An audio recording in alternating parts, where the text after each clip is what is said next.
Yan, so 9.8 million pesos. Triplex to sa Rancho po. So, flood free, tapos dalawa yung magkasunurang kotse na kasya, maluwag pa nga.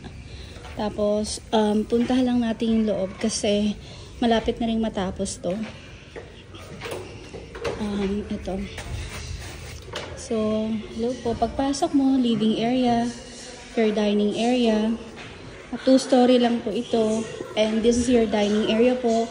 Tapos, meron ka na ditong island. Then, here's your kitchen. Tapos, may common toilet ka dito.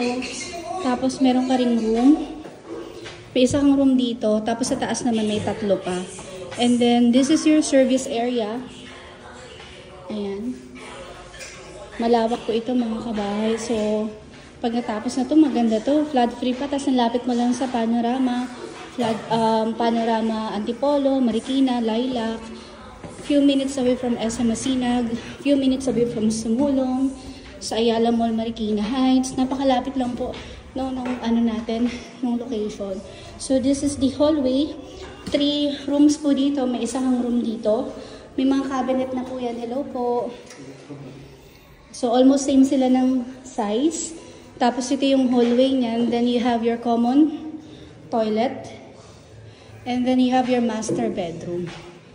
Yan. Ito yung cabinet. This is the master bedroom. Ang lawak ng master mo. Tapos, may balcony ka pa dito. Yan. Diba? Then, ito yung toilet niyan. Malawak din yung toilet, oh. Ayan po.